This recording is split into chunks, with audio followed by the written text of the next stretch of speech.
ദൈവനാമം മഹത്വപ്പെടുമാറാകട്ടെ. 11:40 വരെയൊന്നും ഞാൻ എടുക്കത്തില്ല, 11:30 തന്നെ നിർത്തുന്നതായിരിക്കും. നമുക്ക് സന്തോഷത്തോടെ ദൈവത്തെ ആരാധിപ്പാനായിട്ട് ഇടയാകുന്നവർക്ക് ദൈവത്തെ സ്തുതിക്കാം. ഈ ദിവസങ്ങളിൽ നമ്മൾ മാധ്യമങ്ങളിലൊക്കെ കേൾക്കുന്ന അല്ലെങ്കിൽ ഒരു വാർത്ത എന്ന് പറയുന്നത് ബഡ്ജറ്റ്. ഇപ്പം ആദ്യം സെൻട്രൽ ഗവൺമെൻറ് പിന്നെ സ്റ്റേറ്റ് ഗവൺമെൻറ് ഇവരൊക്കെ ബഡ്ജറ്റ് അവതരിപ്പിച്ചു. നമ്മളൊക്കെ വളരെ ആകാംക്ഷയോടെ കാത്തിരുന്ന ഒരു കാര്യമാണ്. ചിലപ്പോൾ ചിലർക്ക് ചിലതൊക്കെ കിട്ടാൻ ചാൻസ് ഉണ്ട്, ചിലർക്ക് ചിലതൊക്കെ നഷ്ടപ്പെടാൻ ചാൻസ് ഉണ്ട്. അങ്ങനെ എല്ലാവരും ഒരു കണ്ണിലൂടെ അല്ലെങ്കിൽ മറ്റൊരു കണ്ണിലൂടെ ബഡ്ജറ്റ് നോക്കിയിരുന്നു. എന്തിനാണ് ഈ ബഡ്ജറ്റ് സെറ്റ് ചെയ്യുന്നത്? നമ്മൾ വീട്ടിലുമൊക്കെ ബഡ്ജറ്റ് ചിലപ്പോഴൊക്കെ സെറ്റ് ചെയ്യാറുണ്ട്. നമ്മുടെ കയ്യിൽ നിൽക്കണം, അല്ലെങ്കിൽ നമ്മുടെ കയ്യിലുള്ളത് അധികം ചിലവായി പോകാതെ, അല്ലെങ്കിൽ അത് നമ്മുടെ ചെലവിന് അല്ലെങ്കിൽ നമ്മുടെ വരവിനൊത്ത് നമ്മുടെ ചെലവൊന്ന് സെറ്റാക്കി എടുക്കണം. അതിനാണ് ഈ ബഡ്ജറ്റ്. ഇപ്പം ഗവൺമെന്റിന്റെ ബഡ്ജറ്റും ഒക്കെ നമ്മൾ കണ്ടു. അപ്പം അവരും ഉദ്ദേശിക്കുന്ന കാര്യം ഇത്രയേ ഉള്ളൂ, അതായത് ഏറ്റവും താഴെത്തട്ടിലുള്ളവരുടെ നിന്ന് നമുക്ക് എന്തോരം മേടിക്കാം, അതിൻ്റെ മേളിലുള്ളവരിൽ നിന്ന് ഏത് ലെവലിൽ മേടിക്കാം, അങ്ങനെ ഒരുപാട് ഉദ്ദേശങ്ങൾ ബഡ്ജറ്റിനുണ്ട്. ചുരുക്കി പറഞ്ഞാൽ ഈ നമ്മുടെ കയ്യിലുള്ളത് സ്പെൻഡ് ചെയ്യുമ്പോൾ നഷ്ടം വരരുത്. ഇനി അല്ല നമുക്ക് എന്തെങ്കിലും കുറവുണ്ടെങ്കിൽ അത് തിരിച്ച് പിടിക്കണം. ഇതാണ് ബഡ്ജറ്റിന്റെ ഉദ്ദേശം. എന്നാൽ നമുക്ക് ദൈവജനത്തിലേക്ക് നോക്കുമ്പോൾ ഒരു വ്യക്തിനെ നമുക്കവിടെ കാണുവാനായിട്ട് സാധിക്കുന്നുണ്ട്. താന് ബഡ്ജറ്റ് ഉണ്ടായിരുന്നു എന്ന് എനിക്ക് അറിഞ്ഞൂടാ, പക്ഷേ തൻ്റെ ലാസ്റ്റുള്ള സ്പെൻഡ് അല്ലെങ്കിൽ താൻ ചെലവാക്കാനായിട്ട് തീരുമാനിച്ചത് ഒരു ബഡ്ജറ്റും ഇല്ലാതെ ആണ് ചെലവാക്കാനായിട്ട് തീരുമാനിച്ചത്. കുറെ പേർക്കെങ്കിലും മനസ്സിലായി കാണുമെന്ന് വിചാരിക്കുന്നു. ലൂക്കോസ് 19:1 മുതലുള്ള വാക്യങ്ങൾ, ലൂക്കോസ് 19:1 മുതൽ ഏകദേശം 10 വരെയുള്ള വാക്യങ്ങൾ. ഇപ്പൊ നമുക്ക് ആളെ പിടികിട്ടിയിട്ടുണ്ടാവും. ആരാണെന്ന് മനസ്സിലായോ? എല്ലാവർക്കും അറിയാവുന്ന, വളരെ പരിചയമുള്ള, ഇനി ഞാൻ പ്രത്യേകിച്ച് എന്തെങ്കിലും പറയണോ എന്ന് അതിൻ്റെ ആവശ്യം തന്നെ ഉണ്ടോ എന്ന് അറിയത്തില്ല. നമുക്കറിയാം, സക്കായി എന്ന് പറയുന്ന ഒരു വ്യക്തി, വളരെ ഫ്രണ്ടിലിരിക്കുന്ന ഈ കുഞ്ഞുങ്ങൾക്കുൾപ്പെടെ എല്ലാവർക്കും വളരെ നല്ല പരിചയമുള്ള ഒരു വ്യക്തിയാണ്. നമ്മൾ സക്കായിയെ പറ്റി പാട്ടൊക്കെ ഉണ്ട്. അത് ടി വിയിൽ കാർട്ടൂണായിട്ട് അല്ലെങ്കിൽ ആ ടി വിയിൽ കാണുമ്പോൾ, അല്ലെങ്കിൽ ഒരു ചെറിയ മനുഷ്യൻ ഒരുപാട് ഉടുപ്പ് എന്ന് വെച്ചാൽ യഹൂദന്മാരുടെ കണക്കനുസരിച്ചുള്ള വലിയ ഉടുപ്പും ഒക്കെ ഇട്ട് മരത്തിന്മേൽ കയറിയിരിക്കുന്ന ഒരു സക്കായിയുടെ മുഖം നമുക്ക് എല്ലാവർക്കും വളരെ പരിചയമാണ്. കാരണം ആഷേർ ഉള്ളത് കൊണ്ട് ആ പാട്ട് എപ്പോഴും അവന് ടി വിയിൽ വെച്ച് അല്ലെങ്കിൽ യൂട്യൂബിൽ കണക്ട് ചെയ്ത് കാണാൻ പറ്റും. അപ്പോൾ ആ സക്കായിയുടെ ഒരു മുഖം നമുക്കറിയാം. വളരെ ചെറിയൊരു മനുഷ്യനാണ്. ഡ്രസ്സിങ് ആണ് എന്നെ കുറച്ചുകൂടെ ആകർഷിച്ചത്. ഒരുപാട് ഡ്രസ്സുണ്ട് അവർക്ക്, പല ലെയറിൽ ആണ് അവർ ആ ഡ്രസ്സ് ചെയ്യുന്നത്. ആ കാര്യം നമുക്ക് അറിയാവുന്നതാണ്.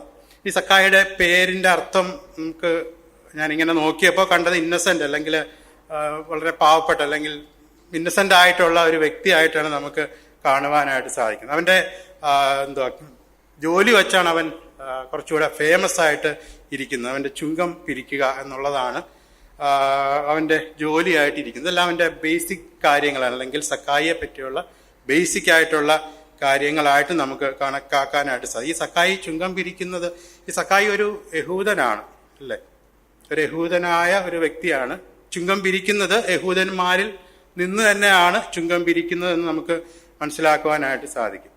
ഇനി ഈ ചുങ്കം പിരിക്കുന്ന ആൾക്കാർ പള്ളിയിൽ പോകാറുണ്ടോ? ഉണ്ടല്ലേ. 18:10 വാക്യം, ലൂക്കോസ് തന്നെ 18:10 നമുക്കറിയാവുന്നതാണ്. 2 മനുഷ്യർ പ്രാർത്ഥിക്കുവാൻ ദൈവാലയത്തിൽ പോയി, ഒരുത്തൻ പരീശൻ, മറ്റവൻ ചുങ്കക്കാരൻ. അപ്പം അവര് പള്ളിയിൽ പോകുന്നവരാണ് എന്നുള്ളതിനും ഒരു സംശയമില്ല. കാരണം നമുക്ക് നമ്മുടെ കണ്ണിലൂടെ നമ്മൾ നോക്കുമ്പോൾ ഈ ചുങ്കക്കാർ വളരെ പാപികളാണല്ലേ. നമ്മുടെ ഹൃദയത്തിൽ ഇരിക്കുന്ന ഒരു കാര്യം അങ്ങനെയാണ്. അവർ ഒരുപാട് പൈസ അധികം മേടിക്കുന്നു, മറ്റുള്ളവരെ വേദനിപ്പിച്ച് അവരുടെ കയ്യിൽ എന്താ ഉള്ളതെന്നൊന്നും നോക്കണ്ട, എനിക്ക് കിട്ടാനുള്ളത് കിട്ടണം. ആ ഒരു മനോഭാവമാണ്, അല്ലെങ്കിൽ ആ ഒരു ചിന്തയാണ് ഈ ചുങ്കക്കാരെ പറ്റി ആലോചിക്കുമ്പോൾ നമ്മുടെ മനസ്സിലേക്ക് വരുന്നത്. പക്ഷെ അവര് പള്ളിയിൽ പോകുന്നവരാണ്. അവിടെ പ്രാർത്ഥിക്കാൻ പോയി എന്നും എഴുതിയിട്ടുണ്ട്, വെറുതെ കാണാൻ പോയതല്ല, പ്രാർത്ഥിക്കാൻ പോയി എന്നും എഴുതിയിട്ടുണ്ട്. പക്ഷെ നമ്മൾ താഴോട്ട് വരുമ്പോൾ 10 വാക്യത്തില് കാണാതെ പോയതിനെ തിരഞ്ഞു രക്ഷിപ്പാനല്ലോ മനുഷ്യപുത്രൻ വന്നത് എന്ന് പറയും. സക്കായിയുടെ കാര്യം പറഞ്ഞിട്ട് താഴോട്ട് വരുമ്പോൾ ഈ സക്കായിയെ പറ്റി പറയുന്നത് ഇവൻ കാണാതെ പോയവൻ ആയിരുന്നു എന്ന് നമുക്കവിടെ മനസ്സിലാക്കുവാനായിട്ട്, അല്ലെങ്കിൽ കർത്താവ് സക്കായിയെ പറ്റി പറയുന്നത് ഇവൻ കാണാതെ പോയി എന്നാണ് നമുക്ക് മനസ്സിലാക്കുവാനായിട്ട് സാധിക്കുന്നത്. ഇവൻ എങ്ങനെയായിരിക്കും? അങ്ങനെയാണെങ്കിൽ കാണാതെ പോയി. ഇവൻ പള്ളിയിൽ പോകുന്നുണ്ട്, പ്രാർത്ഥിക്കുന്നുണ്ട്, വേണ്ടുന്ന കാര്യങ്ങളൊക്കെ ചെയ്യുന്നുണ്ട്. ഇവൻ്റെ ഒരു സൈഡെന്ന് പറയുന്നത് പ്രൊഫഷൻ, അല്ലെങ്കിൽ അവൻ്റെ ജോലി സംബന്ധമായ കാര്യമാണ് അവൻ ചെയ്യുന്നത്, അല്ലെങ്കിൽ അവനെ ഏൽപ്പിച്ച കാര്യമാണ് അവൻ ചെയ്യുന്നത്. കുറച്ച് കാര്യം കയ്യിൽ നിന്നിട്ട് ചെയ്യുന്നുണ്ടായിരിക്കാം, എന്നാലും ഏൽപ്പിച്ച കാര്യമാണ് ചെയ്യുന്നത്. പക്ഷെ കർത്താവ് ഇവിടെ പറയുന്നത് ഇവൻ കാണാതെ പോയവൻ ആയിരുന്നു. അപ്പോൾ എനിക്ക് മനസ്സിലായ ഒരു കാര്യം എന്ന് പറയുന്നത്, ഈ പള്ളിയിൽ പോകുന്നവരെല്ലാം ഈ കണ്ടുകിട്ടിയ ലിസ്റ്റിൽ വരണം എന്ന് നിർബന്ധം ഇല്ല. ഞാൻ പറഞ്ഞതിൻ്റെ അർത്ഥം മനസ്സിലായെന്ന് തോന്നുന്നു. ഈ പള്ളിയിൽ പോകുന്നവരെല്ലാവരും ഈ ലിസ്റ്റിൽ, അല്ലെങ്കിൽ കർത്താവിൻ്റെ ലിസ്റ്റിൽ വരണം എന്ന് ഇല്ല. കാരണം പള്ളിയിൽ പോകുന്നതിന് പല ഉദ്ദേശങ്ങളുണ്ടാവും. അല്ലെങ്കിൽ നമ്മൾ കർത്താവിനെ യഥാർത്ഥത്തിൽ അറിഞ്ഞെങ്കിൽ മാത്രമേ കർത്താവ് പറഞ്ഞ ഈ ലിസ്റ്റിലോട്ട് നമ്മളെ ചേർക്കുവാനായിട്ട് പറ്റത്തുള്ളൂ. അപ്പം കർത്താവ് പറഞ്ഞത് ഈ ചുങ്കക്കാരൻ ഇവൻ നഷ്ടപ്പെട്ടവനായിരുന്നു. അല്ലെങ്കിൽ നമ്മൾ മറ്റൊരു രീതിയിൽ പറഞ്ഞാൽ, നമുക്കൊരു മൊബൈൽ ഫോൺ ഉണ്ടെന്ന് വയ്ക്കുക. ഈ മൊബൈൽ ഫോണ് ആര് വിളിച്ചാലും കിട്ടും, പക്ഷെ എപ്പോഴും കിട്ടണമെന്നില്ല. കാരണം നമ്മൾ ഏതെങ്കിലും ഒരു ടവറിൻ്റെ പരിധിയിലായിരുന്നാൽ മാത്രമേ നമ്മളെ കിട്ടുവാനായിട്ട് സാധിക്കത്തുള്ളൂ. പരിധിക്ക് പുറത്താണെങ്കിൽ നമ്മളെ ആരെങ്കിലും വിളിച്ചാൽ കിട്ടത്തില്ല. നമുക്കൊരു മെസ്സേജ് ആയിരിക്കും, അല്ലെങ്കിൽ പരിധിക്ക് പുറത്താണെന്നുള്ളൊരു മെസ്സേജ് ആയിരിക്കും നമുക്ക് കിട്ടുവാനായിട്ട് പോകുന്നത്. അതുപോലെ തന്നെയാണ് നമ്മൾ കർത്താവിൻ്റെ ഒരു റേഞ്ച് ഉണ്ട്, അല്ലെങ്കിൽ കർത്താവിൻ്റെ ഒരു പരിധിക്കകത്ത് ആയിരുന്നെങ്കിൽ മാത്രമേ കർത്താവ് പറഞ്ഞ ഈ ലിസ്റ്റിലോട്ട്, അല്ലെങ്കിൽ കർത്താവ് നമ്മിൽ നിന്ന് എന്താണോ ആഗ്രഹിക്കുന്നത് ആ കാര്യങ്ങൾ ചെയ്യാൻ, അല്ലെങ്കിൽ കർത്താവ് നമ്മളെക്കുറിച്ച് എന്താണോ ആഗ്രഹിക്കുന്നത് ആ രീതിയിൽ ജീവിച്ചെങ്കിൽ, ഇനി അതുമല്ല കുറച്ചുകൂടെ കടന്നു പറഞ്ഞാൽ കർത്താവിനെ അറിഞ്ഞെങ്കിൽ മാത്രമേ കർത്താവിൻ്റെ ഈ ലിസ്റ്റിലോട്ട് വരത്തുള്ളൂ. അല്ലാതെ നമ്മൾ ചെയ്യുന്ന എല്ലാ പ്രവൃത്തിയും, അല്ലെങ്കിൽ നമ്മൾ ചെയ്യുന്ന എന്ത് കാര്യങ്ങളായാലും, അത് പാട്ടുപാടുന്നതായാലും ഈ പരീക്ഷ ചെയ്ത പോലെ പ്രാർത്ഥിക്കുന്നതായാലും എന്ത് തന്നെ ആയാലും കർത്താവിൻ്റെ ലിസ്റ്റിൽ അത് ഉണ്ടാകണം എന്ന് നിർബന്ധമില്ല. അതാണ് നമുക്കറിയാം. ഇത് കാണാതെ പോയത് എന്ന് പറയുമ്പം അതിനെപ്പറ്റി നമ്മൾ യഥാർത്ഥത്തിൽ ചിന്തിക്കുമ്പോൾ അതിൽ അനേക അർത്ഥങ്ങളുണ്ട്. ഞാനത് ഇതിലോട്ടൊന്നും പോകാനല്ല ആഗ്രഹിക്കുന്നത്. ഈ മനുഷ്യനെ പറ്റി കർത്താവ് പറഞ്ഞത് ഇവൻ കാണാതെ പോയവൻ ആയിരുന്നു എന്നുള്ളതാണ്. നമ്മളെപ്പറ്റി ചിന്തിക്കുമ്പോൾ നമ്മളുടെ എവിടെയാണ് എന്ന് ആയിരിക്കും. നമ്മൾ രക്ഷിക്കപ്പെട്ടവരാണ് അല്ല എന്ന് ഞാൻ പറയുന്നില്ല. അപ്പം കർത്താവിൻ്റെ ലിസ്റ്റിൽ നമ്മളുണ്ട്. പക്ഷേ കർത്താവ് ആഗ്രഹിക്കുന്ന ആ ഒരു സ്ഥലത്ത് നമ്മളുണ്ടോ, അല്ലെങ്കിൽ നമ്മുടെ പ്രവർത്തികൾ മാത്രമാണോ കർത്താവിന് വേണ്ടി ഉള്ളത് എന്നുള്ള കാര്യം നമ്മളൊന്ന് ചിന്തിക്കുന്നത് നമ്മൾ നല്ലതായിരിക്കുമെന്ന് നമുക്ക് കാണുവാനായിട്ട് സാധിക്കുന്നുണ്ട്. അപ്പം നമ്മൾ കർത്താവ് ആഗ്രഹിക്കുന്ന ആ റേഞ്ചിനകത്ത് നമ്മൾ നിൽപ്പുണ്ടോ, അതോ കർത്താവ് ആഗ്രഹിക്കാത്തടത്താണോ, അല്ലെങ്കിൽ മറ്റെവിടെയെങ്കിലുമാണോ നമ്മൾ ഇന്ന് ആയിരിക്കുന്നു എന്നുള്ള കാര്യം നമ്മളൊന്ന് ചിന്തിക്കുന്നത് നല്ലതായിരിക്കും. ഇനി ഈ സക്കായി നമ്മൾ രണ്ടാം വാക്യത്തിൽ വായിക്കുന്നത്, ചുങ്കക്കാരിൽ പ്രമാണിയും ധനവാനുമായ സക്കായി എന്നു പേരുള്ള പുരുഷൻ യേശു എങ്ങനെയുള്ളവൻ എന്ന് കാണുവാൻ ശ്രമിച്ചു എന്ന് അവിടെ കാണുവാനായിട്ട് സാധിക്കുന്നു. യേശു എങ്ങനെയുള്ളവൻ എന്ന് കാണും. നമ്മൾ ഒന്നാം വാക്യത്തിൽ തന്നെ കണ്ടു, അവനെ പറ്റി നമ്മൾ കണ്ടു. അവൻ പരീശന്മാരുടെ അല്ലെങ്കിൽ ചുങ്കക്കാരിൽ പ്രമാണിയാണ് എന്ന് നമുക്ക് കാണുന്നുണ്ട്. രണ്ടാമത് അവൻ ധനവാനാണ് എന്ന് കാണുന്നുണ്ട്. എന്നുവെച്ചാൽ സമൂഹത്തിൽ നോക്കുമ്പോൾ അവന് പേരുണ്ട്, പ്രശസ്തിയുണ്ട്, എല്ലാം ഉണ്ട്. ഇനി അല്ല, പൈസ നോക്കുമ്പോൾ അതും ധാരാളമായിട്ട് അവൻ്റെ കയ്യിൽ ഉണ്ട്. കാരണം അതുകൊണ്ടാണ് ധനവാൻ എന്ന് പറഞ്ഞേക്കുന്നത്.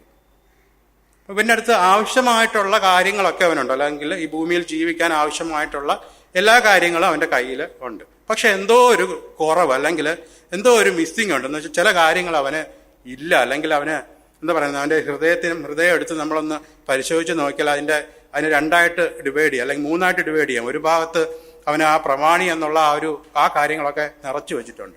രണ്ടാമത്തെ അറയിൽ അവൻ്റെ ധനമുണ്ട്. മൂന്നാമത്തെ അറ ഒഴിഞ്ഞു കിടക്കുകയാണ്.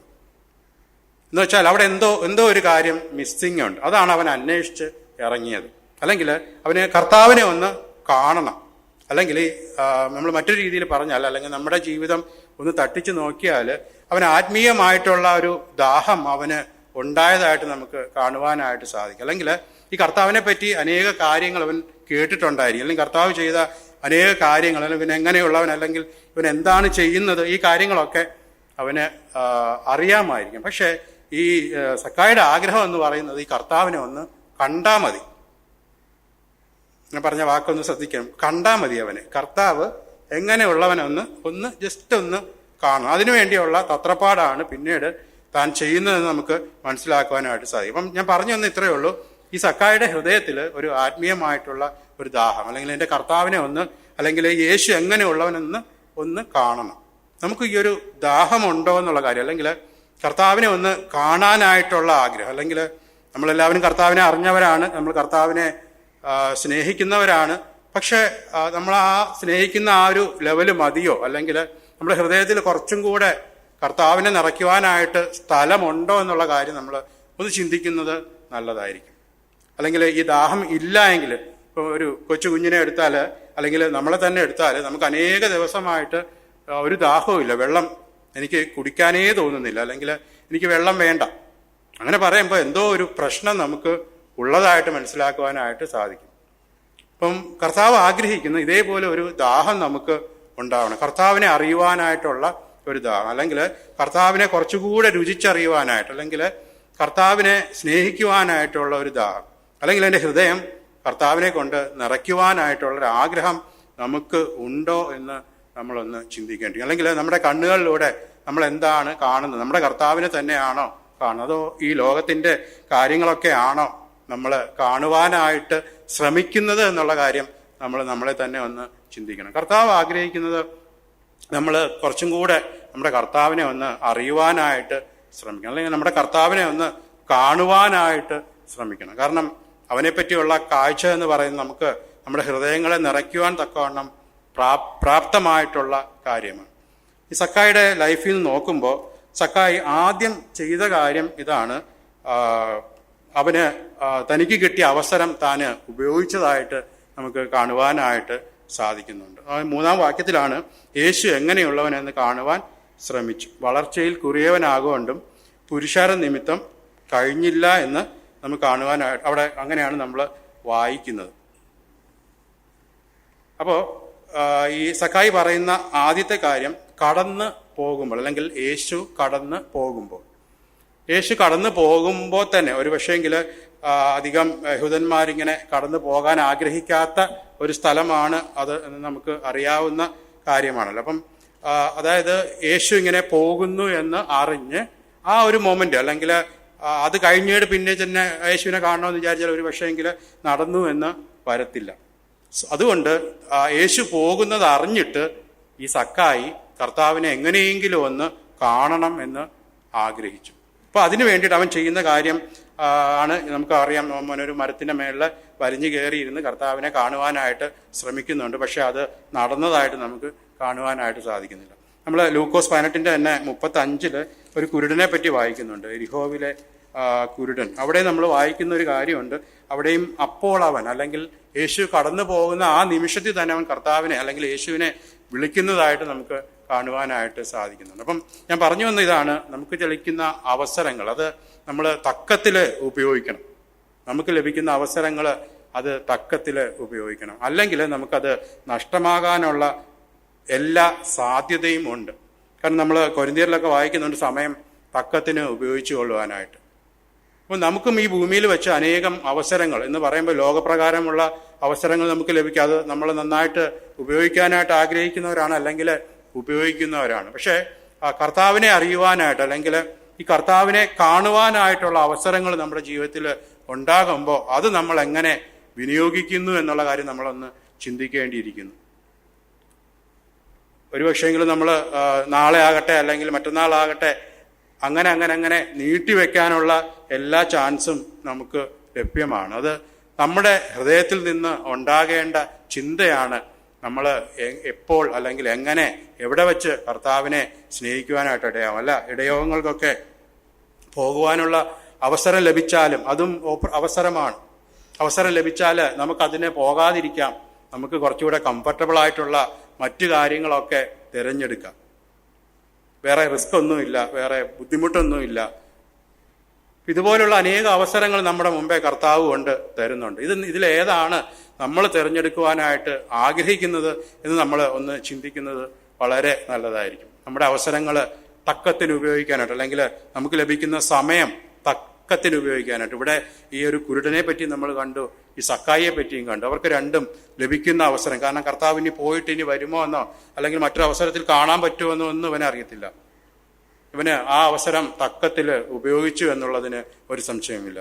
അതിന്റെ എൻഡ് എന്താണെന്നുള്ളത് പിന്നീട് നമുക്ക് ചിന്തിക്കാം. പക്ഷെ അവന് കഷ്ടപ്പെട്ട് ആ മരത്തിൽ കയറിയതായിട്ട് നമുക്ക് കാണുവാനായിട്ട്, കർത്താവിനെ കാണുവാനുള്ള തന്നാലാവുന്ന എല്ലാ ശ്രമവും നടത്തിയതായിട്ട് നമുക്ക് കാണുവാനായിട്ട് സാധിക്കുന്നുണ്ട്. ദാവീദിന്റെ ഒരു വാക്കുണ്ടല്ലോ, ഞാൻ എപ്പോൾ ദൈവസന്നിധിയിൽ ചെല്ലുവാനായിട്ട് ഇടയാകും. ഞാൻ എപ്പോൾ ദൈവസന്നിധിയിൽ ചെല്ലുവാനായിട്ട്. ഈ ഒരു വാഞ്ച അല്ലെങ്കിൽ ഈ ഒരു ആഗ്രഹം നമുക്ക് ഉണ്ടായിരുന്നെങ്കിൽ എത്രയോ നല്ലതായിരുന്നു. കർത്താവിനെ അറിയുവാനായിട്ട് അല്ലെങ്കിൽ കർത്താവിനെ സ്നേഹിക്കുവാനായിട്ട് എനിക്ക് ലഭിക്കുന്ന ഓരോ അവസരങ്ങളും നമുക്ക് പ്രയോജനപ്പെടുത്തുവാനായിട്ട് ഇടയായി തീരുന്നാൽ എത്രയോ നല്ലതായിരുന്നു എന്ന് ആഗ്രഹിക്കുന്നു. നമുക്ക് വെളിപ്പാട് പുസ്തകത്തിൽ കർത്താവ് ഇങ്ങനെ ഒരു വാക്യം പറയുന്നുണ്ട്, ഞാൻ വാതിക്കൽ നിന്ന് മുട്ടുന്നു. കർത്താവ് അവസരങ്ങളെ നമുക്ക് ധാരാളമായിട്ട് തരുന്നവരാണ്. ഈ മുട്ടും കേട്ടുകൊണ്ട് എത്ര നേരം നമുക്ക് ഉറങ്ങാനായിട്ട് സാധിക്കും, അല്ലെങ്കിൽ കർത്താവിൻ്റെ ഈ ശബ്ദം കേട്ടുകൊണ്ട് എത്ര നാൾ നമുക്കിങ്ങനെ ഒന്നും ചെയ്യാതെ ഇരിക്കുവാനായിട്ട് സാധിക്കും. നമുക്ക് ലഭിക്കുന്ന അവസരങ്ങൾ ചെറുതായിക്കോട്ടെ വലുതായിക്കോട്ടെ അത് തക്കത്തിൽ ഉപയോഗിക്കാനായിട്ട്, അല്ലെങ്കിൽ കർത്താവിനെ കാണണം എന്നുള്ളൊരു ആഗ്രഹം എൻ്റെ മനസ്സിൽ വന്നാൽ പിന്നെ അത് വച്ച് താമസിപ്പിക്കുന്നത് അത്ര നല്ലതല്ല. കർത്താവ് തരുന്ന അവസരങ്ങളെ നമുക്ക് പ്രയോജനപ്പെടുത്താം, അവനായിട്ട് നമുക്ക് വളർന്നു വരാം. ഇനി ഈ അവസരങ്ങൾ ഞാൻ ആദ്യം പറഞ്ഞു, നമുക്ക് ലോകത്തിൽ നിന്ന് അനേക അവസരങ്ങൾ ലഭിക്കും, അതും നമ്മൾ തക്കത്തിൽ ഉപയോഗിക്കുന്നത് നല്ലതാണ്. പക്ഷെ അത് ദൈവനാമ മഹത്വത്തിന് ആയിരിക്കണം എന്നുള്ളതിനൊരു സംശയമില്ല. ഇനി നമുക്ക് സാത്താനും കുറച്ച് അവസരങ്ങളൊക്കെ തരാൻ ഇഷ്ടമുള്ളവനാണ്. നമുക്ക് അപ്പോസ്തല പ്രവൃത്തി 5:3 നമുക്ക് അവിടെ അനന്യാസിനെയും സഫീറയൊക്കെ കാണാനായിട്ട് സാധിക്കുന്നുണ്ട്. അവിടെ ഒരു വാക്ക് ഇങ്ങനെയുണ്ട്, സാത്താൻ നിന്റെ ഹൃദയം കൈവശമാക്കിയത് എന്ത്? അല്ലെങ്കിൽ സാത്താൻ കൊടുത്ത ആ ഒരു അവസരം അനന്യാസ് കറക്റ്റായിട്ട് ഉപയോഗിച്ചതായിട്ട് നമുക്ക് കാണുവാനായിട്ട് സാധിക്കുന്നുണ്ട്. ഒരു പക്ഷേങ്കിൽ പറയാം തക്കത്തിൽ ഉപയോഗിച്ചു എന്ന് വേണമെങ്കിൽ പറയാം. അതിൻ്റെ അടുത്ത് തന്നെ അതിൻ്റെ റിസൾട്ടും വരുന്നുണ്ട്. 5:5 അനന്യാസ് വീണു പ്രാണനെ വിട്ടു എന്ന് നമ്മൾ വായിക്കുന്നുണ്ട്. സാത്താൻ അപ്പോൾ ഇതുപോലുള്ള അവസരങ്ങളൊക്കെ തരും എന്നുള്ളതിനൊരു സംശയവുമില്ല. നമ്മളത് അവൻ്റെ വഴിക്ക് പോകുകയാണെങ്കിൽ, ഇനി അല്ല നമ്മുടെ തന്നെ ഇഷ്ടത്തിനനുസരിച്ച് നമ്മൾ മുമ്പോട്ട് കൊണ്ടുപോവുകയാണെങ്കിൽ ഇതായിരിക്കും അവസ്ഥ എന്നുള്ളതിന് ഒരു സംശയവുമില്ല. അപ്പം അങ്ങനെയാണെങ്കിൽ അവസരങ്ങളെ ലഭിക്കുമ്പോൾ അത് കർത്താവിൻ്റെ നാമത്തിൻ്റെ മഹത്വത്തിനാണോ അതോ എൻ്റെ പുകഴ്ചയ്ക്കാണോ, ഇനി അല്ല എന്നിലൂടെ സാത്താനാണോ അല്ലെങ്കിൽ അവൻ്റെ പ്രവൃത്തികളാണോ മഹിമപ്പെടുന്നതെന്ന് ചിന്തിക്കുന്നത്. ഇനി അനേകരെ നമുക്ക് കാണുവാനായിട്ട് സാധിക്കും. ദാവീദ് അല്ലെങ്കിൽ 1 ദിനവൃത്താന്തം 21:1 വാക്യത്തിൽ ദാവീദ് ജനത്തെ എണ്ണുവാൻ തക്കവണ്ണം അവൻ്റെ ഹൃദയത്തിൽ തോന്നി എന്ന് നമ്മൾ വായിക്കുന്നുണ്ട്. അവൻ്റെ ഹൃദയത്തിൽ തോന്നി. പക്ഷേ നമ്മൾ താഴോട്ട് വായിക്കുമ്പോൾ അത് യഹോവയ്ക്ക് ഇഷ്ടമല്ലായിരുന്നു, അല്ലെങ്കിൽ യഹോവയ്ക്ക് അനിഷ്ടമായി എന്ന് നമുക്കതിൻ്റെ 7-ാമത്തെ വാക്യത്തിൽ കാണുവാനായിട്ട് സാധിക്കുന്നുണ്ട്. ഒന്ന് ദാവീദിന് തോന്നി, 7-ാം വാക്യത്തിൽ വരുമ്പോൾ അത് യഹോവയ്ക്ക് അനിഷ്ടമായിരുന്നു, അല്ലെങ്കിൽ യഹോവയ്ക്ക് അത് ഇഷ്ടമല്ലായിരുന്നു. യഹോവ അവരെ ബാധിച്ചു എന്ന് കാണുന്നുണ്ട്. പിന്നെ താഴോട്ട് വീണ്ടും പോകുമ്പോൾ 21:14 യഹോവ ഇസ്രായേലിൽ മഹാമാരി അയച്ചു എന്ന് നമുക്കവിടെ കാണാൻ സാധിക്കുന്നുണ്ട്. അപ്പോൾ ഇതാണ് അവിടുത്തെ അവസ്ഥ. അല്ലെങ്കിൽ സാത്താൻ നമുക്ക് തരുന്ന അവസരം, അല്ലെങ്കിൽ ഇതേപോലെ നമ്മുടെ ഇഷ്ടം അനുസരിച്ച് നമ്മുടെ കാര്യങ്ങളൊക്കെ ചെയ്യുമ്പോൾ അതിൻ്റെ എൻഡ് എന്ന് പറയുന്നത് നമ്മൾ വിചാരിക്കുന്നതിലൊക്കെ അപ്പുറമായിരിക്കും, അല്ലെങ്കിൽ നമ്മൾ വിചാരിക്കുന്നതിലൊക്കെ അതികഠിനമായിരിക്കും എന്നുള്ളതിന് ഒരു സംശയമില്ല. അനന്യാസിന് സംഭവിച്ചത് മരണമാണ്. രണ്ടാമത് ജനത്തിന് സംഭവിച്ചത് യഹോവ അവിടെ മഹാമാരി വരുത്തിയെന്നാണ് കാണുവാനായിട്ട് സാധിക്കുന്നത്. അപ്പം അങ്ങനെയെങ്കിൽ നമ്മുടെ കിട്ടുന്ന അവസരങ്ങൾ നമ്മൾ പ്രയോജനപ്പെടുത്തണം, അല്ലെങ്കിൽ പ്രയോജനപ്പെടുത്തി അത് ദൈവനാമ മഹത്വത്തിനായിട്ട് തീരുവാനായിട്ട് സാധിക്കും. ഇനി അങ്ങനത്തെ ആരെങ്കിലും ഉണ്ടോ എന്ന് ചോദിച്ചാൽ അതും നമുക്ക് ഉത്തരമുണ്ട്. ഉൽപ്പത്തി പുസ്തകം 39:11-12 നമുക്കവിടെ ഒരു യോസേഫിനെ കാണുവാനായിട്ട് സാധിക്കുന്നുണ്ട്. യോസേഫ് നമ്മൾ കഴിഞ്ഞ ഏതോ ദിവസവും കേട്ടായിരുന്നു യോസേഫിനെ പറ്റി. യോസേഫിൻ്റെ അവിടെ നമ്മൾ വായിക്കുന്ന ഒരു വാക്ക് ഇതാണ്, അവൻ പുറത്തേക്ക് ഓടിക്കളഞ്ഞു എന്നാണ് വായിക്കുന്നത്. പുറത്തേക്ക് ഓടിക്കളഞ്ഞു എന്ന് വെച്ചാൽ തനിക്ക് അവിടെ കയ്യിലുണ്ടായിരുന്ന, അല്ലെങ്കിൽ തൻ്റെതായിട്ടുള്ള എന്തെങ്കിലും ഉണ്ടായിരുന്നെങ്കിൽ തന്നെ അത് വിട്ടേച്ച് താൻ പുറത്തേക്ക് ഓടിയതായിട്ട് നമുക്ക് കാണുവാനായിട്ട് സാധിക്കുന്നു. പുറത്തേക്ക് ഓടി, തനിക്കുള്ളതൊക്കെ വിട്ടിട്ട് പുറത്തേക്ക് ഓടിയതായിട്ട്. അപ്പം അങ്ങനെയാണെങ്കിൽ ദൈവനാമ മഹത്വത്തിനായിട്ട് ചില കാര്യങ്ങളൊക്കെ വിട്ടുകളയുവാൻ, അല്ല ഇനി ഓടാനാണ് പറയുന്നതെങ്കിൽ വിട്ടിട്ട് ഓടാനാണ് പറയുന്നതെങ്കിൽ അത് ചെയ്യുവാനായിട്ട് നമ്മൾ തയ്യാറാകണം എന്നുള്ളതിന് ഒരു സംശയവുമില്ല. അപ്പം നമുക്ക് പല രീതിയിൽ അതിനോട് റെസ്പോണ്ട് ചെയ്യാനായിട്ട് സാധിക്കും. ഒന്ന്, ദൈവം തരുന്ന അവസരങ്ങളെ നമുക്ക് വേണം വണ്ണം അല്ലെങ്കിൽ ദൈവനാമത്വത്തിനായിട്ട് പ്രയോജനപ്പെടുത്താം.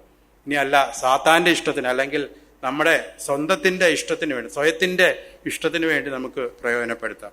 ഇനി അല്ലെങ്കിൽ ദാവീദ് അല്ലെങ്കിൽ യോസേഫ് ചെയ്തതുപോലെ നമുക്ക് വിട്ടോടേണ്ടതാണെന്ന് മനസ്സിലാക്കിയിട്ടുണ്ടെങ്കിൽ അത് വിട്ടോടുവാനായിട്ട് അല്ലെങ്കിൽ അതിനെ പുറകിൽ എറിഞ്ഞു കളയുവാനായിട്ട്, ഈ വിട്ടുകളയേണ്ട കാര്യം പറയുമ്പം അനേക കാര്യങ്ങളെ നമുക്ക് കാണുവാനായിട്ട് സാധിക്കുന്നുണ്ട്.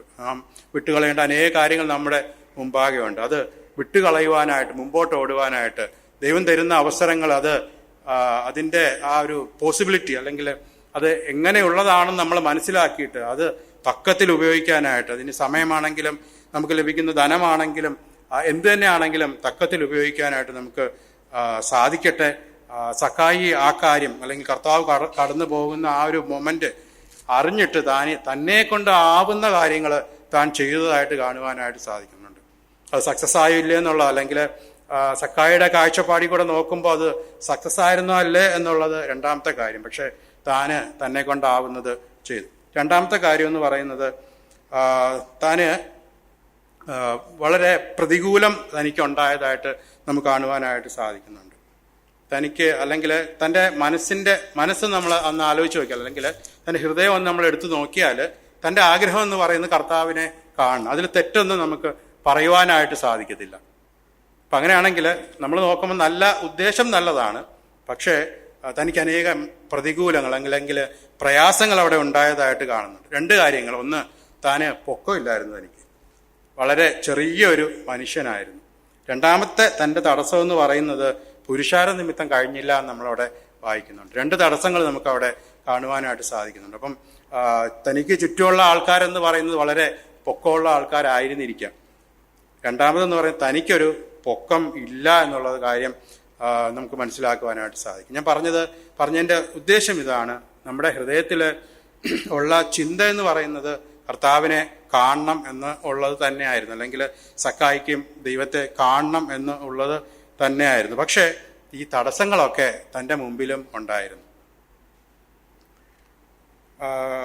അപ്പം ഉദ്ദേശം ശരിയായിരുന്നാലും നമുക്ക് എല്ലാ കാര്യങ്ങളും ശരിയായി വരണമെന്നില്ല, അല്ലെങ്കിൽ നമ്മൾ വിചാരിക്കുന്നത് പോലെ നടക്കണമെന്നും ഇല്ല. ചിലപ്പോൾ ഒരു പക്ഷേങ്കിൽ അതിനു വേണ്ടി നമ്മൾ ചില വിലകളൊക്കെ കൊടുക്കേണ്ടതായിട്ട് വന്നേക്കും, ചില കഷ്ടപ്പാടുകളൊക്കെ നമ്മൾ എടുക്കേണ്ടതായിട്ട് വന്നേക്കും, ചില കാര്യങ്ങളൊക്കെ വേണ്ട എന്ന് വെക്കേണ്ടതായിട്ട് വന്നേക്കാം. എല്ലാ കാര്യങ്ങളും നന്നായി നടക്കണമെന്ന് നമ്മൾ വിചാരിച്ചിട്ട് കർത്താവിനെ സ്നേഹിക്കാമെന്നോ അല്ലെങ്കിൽ കർത്താവിൻ്റെ പിമ്പാകെ പോകാമെന്നോ ഒക്കെ വിചാരിച്ചാൽ നമുക്ക് സാധിക്കത്തില്ല എന്ന് നമുക്ക് കാണുവാനായിട്ട് സാധിക്കുന്നുണ്ട്. കർത്താവിനെ അനുഗമിക്കാൻ വന്ന ഒരുവനോട് കർത്താവ് പറയുന്ന ഒരു കാര്യം ഇതാണ്: മനുഷ്യപുത്രനോ തലചായ്പാൻ ഇടമില്ല എന്ന് പറയുന്നുണ്ട്. എന്ന് വെച്ചാൽ കർത്താവിൻ്റെ പിമ്പാകെ വരുന്നത് കൊണ്ട് നിനക്ക് എന്തെങ്കിലുമൊക്കെ കാര്യങ്ങൾ നേട്ടമായിട്ട് കിട്ടുമെന്ന് വിചാരിച്ച് നമുക്ക് കർത്താവിനെ പിൻചെല്ലുവാനായിട്ട് സാധിക്കത്തില്ല. നമുക്ക് ചില കഷ്ടപ്പാടുകൾ ഉണ്ടാകാം, ചില ബുദ്ധിമുട്ടുകൾ ഉണ്ടാകാം, നമ്മുടെ തന്നെ പ്രശ്നമായിരിക്കാം ചിലപ്പോൾ. ഒരു പക്ഷേങ്കിൽ പൊക്കമില്ലായ്മ ഒരു അവൻ്റേതായിട്ടുള്ള പ്രശ്നമല്ല, പക്ഷെ അവന് പൊക്കമില്ലായിരുന്നു, അല്ലെങ്കിൽ ചുറ്റുമുള്ള ആളുകൾ അത് അവൻ്റേതായിട്ടുള്ള പ്രശ്നമല്ല, പക്ഷെ ഒരു തടസ്സം അവിടെ ഉണ്ടായിരുന്നു. അല്ലെങ്കിൽ അതിനെ താന് എങ്ങനെ മറികടന്നു എന്നുള്ളതാണ്, അല്ലെങ്കിൽ തൻ്റെ മുമ്പാകെ വരുന്ന ഈ തടസ്സം താൻ എങ്ങനെ മറികടന്നു. രണ്ടാമത്തെ തടസ്സമായിട്ട് നമ്മൾ പറഞ്ഞത് പുരുഷാരമാണ്, അല്ലെങ്കിൽ ഒരുപാട് ആൾക്കാർ കർത്താവിന് ചുറ്റും നിന്നു എന്നുള്ളത് ഒരു വസ്തുതയാണ്. അല്ലെങ്കിൽ അതിൻ്റെ ഇടയിൽ കൂടെ ഒരു പക്ഷേങ്കിൽ അവൻ ഇടിച്ചു കയറി കാണാനായിട്ട് സാധിച്ചില്ല എന്ന് നമുക്ക് മനസ്സിലാക്കുവാനായിട്ട് സാധിക്കും. ഇനി ഞാൻ ആദ്യം പറഞ്ഞൊരു കാര്യത്തിലോട്ട് വരാം. ഇവന് വളരെ ധനികനായിരുന്നു. ഇവന് കുറച്ച് പ്രായം കാണും. പുരുഷൻ എന്നൊക്കെയാണ് അവിടെ എഴുതിയേക്കുന്നത് 1-ാം വാക്യത്തിൽ. കുറച്ച് പ്രായം കാണും. പിന്നെ ഞാൻ നേരത്തെ പറഞ്ഞ പോലെ അവൻ്റെ ഡ്രസ്സ്, അത് എല്ലാം കൂടെ ഇട്ട് ഈ 3 കാര്യങ്ങൾ വെച്ചോണ്ട് ഇവൻ കർത്താവിനെ കാണാൻ പോകുന്നത്, ഒന്ന്, അവൻ മരത്തിൽ വലിഞ്ഞു കയറിയെന്ന് നമുക്ക് കാണുവാനായിട്ട് സാധിക്കുന്നുണ്ട്. മരം ചെറുതായിക്കോട്ടെ വലുതായിക്കോട്ടെ വളരെ കഷ്ടപ്പെട്ടായിരിക്കും, അല്ലെങ്കിൽ ഇത്രയും ഡ്രസ്സൊക്കെ ഇട്ട് വെച്ച്, അല്ലെങ്കിൽ ഇത്രയും വസ്ത്രവും ഇതെല്ലാം അതിൻ്റെ ഭാരവും എല്ലാം ചേർത്ത് അവൻ കഷ്ടപ്പെട്ട് വലിഞ്ഞു കയറിയതായിട്ട് കാണുവാനായിട്ട് സാധിക്കുന്നുണ്ട്. വേറൊരു കാര്യം നമ്മൾ കാണുന്നത്, അവൻ ഓടി എന്ന് കാണുന്നുണ്ട്. അവൻ മുമ്പോട്ട് ഓടി. നമ്മുടെ മനസ്സിൽ ആ ഒരു ചിത്രം ഒന്ന് കൊണ്ടുവന്നാൽ എളുപ്പമായിരിക്കും. ചെറിയൊരു മനുഷ്യൻ, ഇത്രയും ഡ്രസ്സ്, ധനികനാണ്, ധനികനാണെന്ന് പറയുമ്പോൾ അതിൻ്റെതായിട്ടുള്ളൊരു വെയിറ്റ് ഒക്കെ ഇട്ട് ആയിരിക്കും നടന്നു പോകുന്നതല്ലേ. നമ്മളൊക്കെ സാധാരണ അങ്ങനെയാണല്ലേ. നമുക്ക് നമ്മുടേതായിട്ടുള്ള ഒരു മസിൽ പിടുത്തത്തിലൂടെയൊക്കെ ആയിരിക്കും നമ്മളിങ്ങനെ നടന്നു പോകുന്നത്. ഈ മനുഷ്യ ഇതൊന്നും ആലോചിക്കുന്നില്ല. ഞാൻ ധനികനാണെന്നോ അല്ലെങ്കിൽ ഞാൻ ഒരു പ്രമാണിയാണെന്നോ ഇതൊന്നും ആലോചിക്കാതെ ഒറ്റ ഓട്ടമാണ്. അതായത് ഇവിടെ ഓടിയെന്ന് പറയുന്നത് കർത്താവിനും മുമ്പേ ഓടിയെന്ന എന്ന് വെച്ചാൽ കർത്താവ് അവിടെ എത്തുന്നതിന് മുമ്പ് എനിക്ക് അവിടെ എത്തണം, അതിൻ്റെ മണ്ടേ കയറണം. അപ്പം ഇതൊന്നും ആലോചിക്കാതെ താൻ ആ റോഡിൽ കൂടെ ഓടിയതായിട്ട് നമുക്ക് കാണുവാനായിട്ട് സാധിക്കുന്നുണ്ട്. അപ്പം അങ്ങനെയാണെങ്കിൽ നമുക്ക് ചുറ്റും അനേകർ ഉണ്ടാവും. അല്ലെങ്കിൽ നമ്മൾ കർത്താവിൻ്റെ പിമ്പാകെ പോകുമ്പോൾ അല്ലെങ്കിൽ കർത്താവിൻ്റെ കൂടെ നമ്മൾ പോകാനായിട്ട് ശ്രമിക്കുമ്പോൾ അനേക വിധമായ തടസ്സങ്ങൾ ഈ വഴിക്കുണ്ടാകും. അതിനൊരു സംശയമില്ല. പക്ഷേ ഈ സക്കായി ചെയ്തതുപോലെ ഇവന് ഈ കാര്യങ്ങളൊന്നും വകവച്ചില്ല. അല്ലെങ്കിൽ ഇവരെന്തോ വിചാരിക്കും, ഞാൻ ഇത്രയും ധനികനാണ് അല്ലെങ്കിൽ ഞാനൊരു പ്രമാണിയാണ്, ഈ കാണുന്നവരൊക്കെ എന്തോ വിചാരിക്കുന്ന ഒരു ചിന്ത അവന് ഉണ്ടായില്ല. അവൻ റോഡിൽ കൂടെ അല്ലെങ്കിൽ എവിടെയാന്ന് വെച്ചാൽ അവൻ അവരുടെയൊക്കെ ഇടയിൽ കൂടെ ഓടി ആ മരത്തിൽ വലിഞ്ഞു കയറി ആ ഇലകളുടെയൊക്കെ മാറ്റി ഒരു പക്ഷേങ്കിൽ കർത്താവിനെ കാണുവാനായിട്ട് അവൻ ശ്രമിച്ചതായിട്ട് നമുക്കവിടെ കാണുവാനായിട്ട് സാധിക്കുന്നുണ്ട്. അപ്പം ഇവിടെ ഒരു ഓട്ടം നമുക്ക് കാണുവാനായിട്ട് സാധിക്കുന്നുണ്ട്. അവന് കർത്താവിനേക്കാളും മുമ്പേ എത്തുവാനായിട്ട്, ഞാൻ കർത്താവിനേക്കാൾ മുമ്പേ കർത്താവിനെ വിട്ടിട്ട് പോണ കാര്യമല്ല പറയുന്നത്. കർത്താവ് അവിടെ എത്തുന്നതിന് മുമ്പ് അല്ലെങ്കിൽ യേശു കർത്താവ് അവിടെ എത്തുന്നതിന് മുമ്പ് എനിക്ക് എങ്ങനെയെങ്കിലും അവിടെ എത്തണം. ഈ ആൾക്കാരെന്തോ വിചാരിച്ചോട്ടെ. ഇപ്പം നമ്മളും കർത്താവിനെ പിൻചെല്ലാനായിട്ട് ചെല്ലുമ്പോൾ നമുക്ക് ഇതുപോലുള്ള തടസ്സങ്ങൾ അഭിമുഖീകരിക്കേണ്ടതായിട്ട് വരും, അതിനെ നേരിടേണ്ടതായിട്ട് വരും. ചുറ്റുമുള്ള അനേകര് എന്ത് വിചാരിക്കുമെന്ന് വിചാരിച്ച് നമ്മൾ മൗനമായിട്ട് ഇരിക്കേണ്ടതായിട്ട് വരും. പക്ഷെ അങ്ങനെ ഇരിക്കാനല്ല ദൈവം ആഗ്രഹിക്കുന്നത്. ഈ മനുഷ്യന് തൻ്റെ പ്രമാണിത്തരം എല്ലാം മാറ്റിവെച്ച്, തൻ്റെ ധനം എല്ലാം മാറ്റിവെച്ച്, തൻ്റെ ആത്മാഭിമാനം എല്ലാം മാറ്റിവെച്ചിട്ട് ഇതാ കർത്താവിനെ കാണുവാനായിട്ട് പോകുന്നു. അപ്പോൾ നമ്മൾക്കും അതൊക്കെ ചെയ്യാൻ പറ്റുന്ന കാര്യമാണ്. അല്ലെങ്കിൽ ഈ കർത്താവിനെ സ്നേഹിക്കണമെങ്കിൽ നമ്മളെ പുറകോട്ട് പിടിക്കുന്ന അനേക കാര്യങ്ങൾ ഉണ്ടാവും. പക്ഷെ അതൊക്കെ വിട്ടിട്ട് ഈ കർത്താവിൻ്റെ മുമ്പാകെ ഓടുവാനായിട്ട് നമുക്ക് ഇടയായിട്ട് തീർന്നാൽ എത്രയോ നല്ലതായിരുന്നു. ഇതിൽ താഴോട്ട് നമ്മൾ വായിച്ചു വരുമ്പോൾ 7-ാമത്തെ ഒരു വാക്യം അവിടെ കാണുന്നുണ്ട്. പക്ഷെ എനിക്കത് ആവശ്യമുള്ളൊരു വാക്യമായിരുന്നു എന്ന് ഒരു പക്ഷെങ്കിൽ ഇങ്ങനെ തോന്നി. 7-ാം വാക്യം ഇങ്ങനെയാണ് വായിക്കുന്നത്: കണ്ടവരെല്ലാം അവൻ പാപിയായൊരു മനുഷ്യനൂടെ പാർക്കുവാൻ പോയി എന്ന് പറഞ്ഞ് പിറുപിറുത്തു. ഇപ്പം ഇത്രയും യേശുവിൻ്റെ കാര്യം പറയുന്നുണ്ട്, സക്കായിയുടെ കാര്യം പറയുന്നുണ്ട്, സക്കായി എങ്ങനെയുള്ളവനാണെന്ന് പറയുന്നുണ്ട്, യേശു കർത്താവ് ഇവിടെ എങ്ങനെയുള്ളവനാണെന്ന് പറയുന്നുണ്ട്. ഇവർ രണ്ടുപേരെയും കാര്യം പറഞ്ഞിട്ട് അതിൻ്റെ ഇടയ്ക്ക് ഒരു വാക്യം അവിടെ കുറച്ച് അവൻ പാപിയായൊരു മനുഷ്യനൂടെ പാർക്കുവാൻ പോയി എന്ന് പറഞ്ഞ് പിറുപിറുത്തു എന്ന് കാണുവാനായിട്ട് സാധിക്കുന്നുണ്ട്.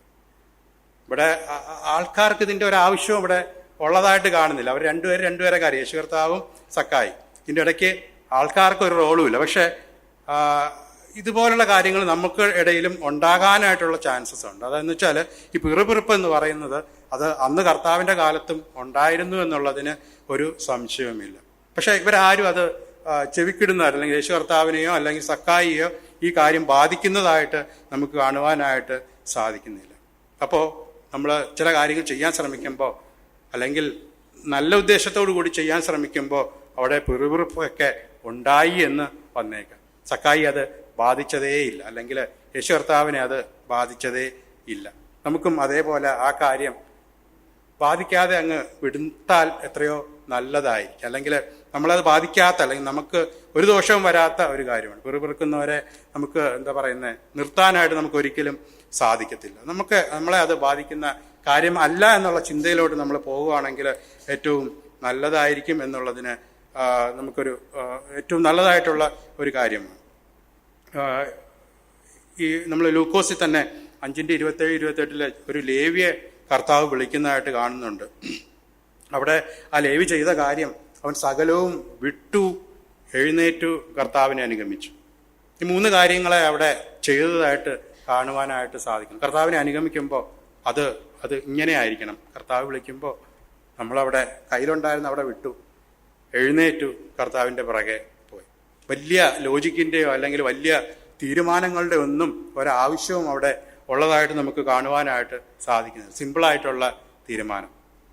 ഇപ്പോൾ കർത്താവ് നമ്മളെ വിളിക്കുമ്പോൾ അല്ലെങ്കിൽ നമ്മളോട് സംസാരിക്കുമ്പോൾ വലിയ തീരുമാനങ്ങളൊക്കെ എടുത്ത് അല്ലെങ്കിൽ വലിയ ഡിസിഷൻ മേക്കിങ് മറ്റുള്ളവരോടൊക്കെ ചോദിച്ച് അല്ലെങ്കിൽ വലിയ തീരുമാനത്തിൻ്റെ ആവശ്യമൊന്നും ഇല്ല. ഈ കർത്താവിനെയാണ് നമ്മൾ പിൻചെല്ലുന്നു എന്നുള്ള കാര്യം നമുക്കറിയാം.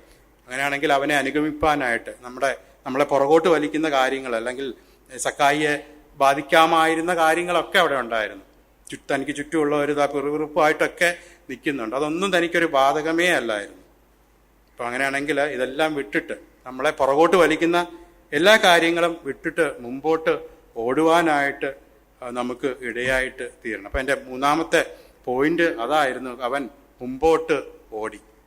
എന്നുവെച്ചാൽ കർത്താവ് എത്തുന്നതിന് മുമ്പേ, അല്ലെങ്കിൽ വീണ്ടും വന്ന് ഈ ജനം എന്നെ തട്ടിമറിച്ച് ഇടുന്നതിന് മുന്നേ എനിക്ക് അവിടെ എത്തണം. ഒരു പക്ഷേങ്കിൽ ആ മരമൊക്കെ അവന് കണ്ടുവച്ചിരുന്നതായിരിക്കാം, അതെനിക്കറിയത്തില്ല.